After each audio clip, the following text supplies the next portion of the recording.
I'm Bernard Hickey from interest.co.nz and welcome to a special video in our new business section brought to you in association with KiwiBank and Deloitte.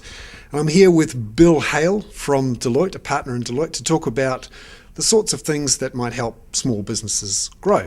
So what are the constraints for growing businesses? Well, firstly, Bernard, thanks for associating yourself with Deloitte, and we're very excited to be proudly supporting interest.co.nz with the launch of this business page. And it's a special area, I think, of the New Zealand economy, the privately owned business and the growing business, an area that we've been involved with for many years through our Deloitte Fast 50 program, as well as through our privately owned client base.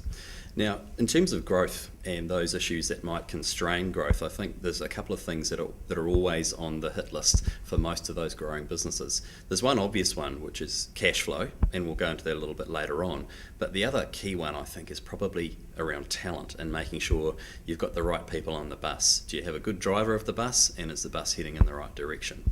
So the key one, I think, is that a lot of people overlook is, do you have the right people on board very early on in terms of talent? Now that might come all the way back to leadership and making sure you've got the right owner of the business, and the owner is engaging people, they're passionate about what they do, and they really understand the direction in which they're heading. So those businesses which sort of leap in and generally don't think too hard about the strategy or the direction of what they're doing and don't necessarily have the right people on board are going to make things so much harder for themselves. So talent and attracting the right people, I think, is a key constraint that a lot of growing New Zealand businesses face. What about access to capital? Access to capital is a key one, and clearly cash flow is the lifeblood of any growing business. Now, where you get that money from, we'd always tell our clients debt is good in terms of a cheap source of funding.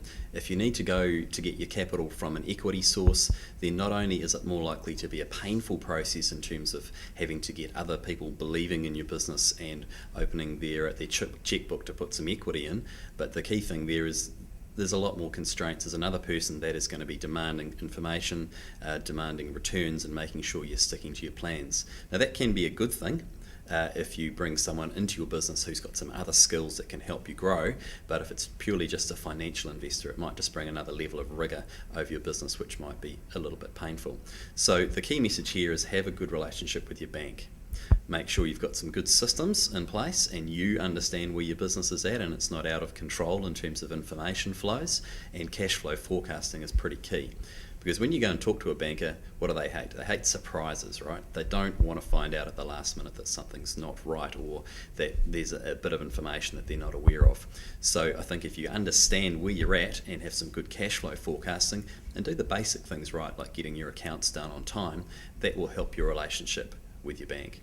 And that's the best source of your cash flow. And what about skill shortages?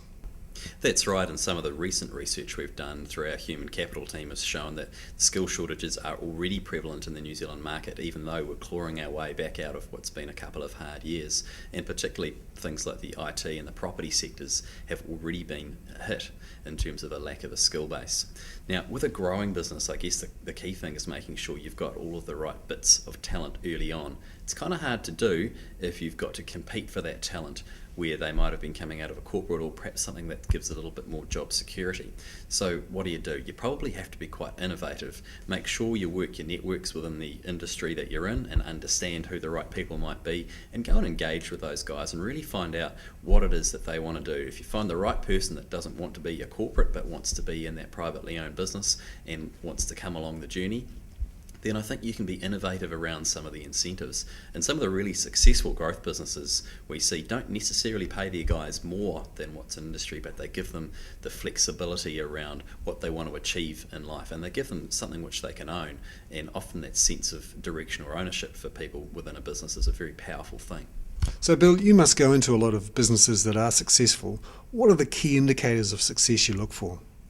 It's interesting. Probably the overall indicator of success when you walk into a business to see what's going on is probably smiles and culture to some degree. It's a little bit of happiness. If you go and chat to the owner and they've got a big smile on the dial, and you can see that all the work that they've done over the years and the building blocks that they might have put in place in terms of strategy and talent and making sure they've got the right, I think niche in particular is an important one, making sure that they're successful in what they do, they're the sort of top 1, 2 or 3 in their market at what they do, then when they've got those building blocks in place, you see the financial rewards, and then you start seeing the smiles. Alternatively, when you go into some businesses and there's pressure within that business because of poorer performance, the banks or others might be demanding more information. There's another level of stress there, and that usually shows on the faces of the people that are there, and often you can see that through staff turnover numbers as well. Thanks, Bill. That was Bill Hale from Deloitte talking about growing businesses. And our special video in our new business section brought to you in association with Kiwibank and Deloitte.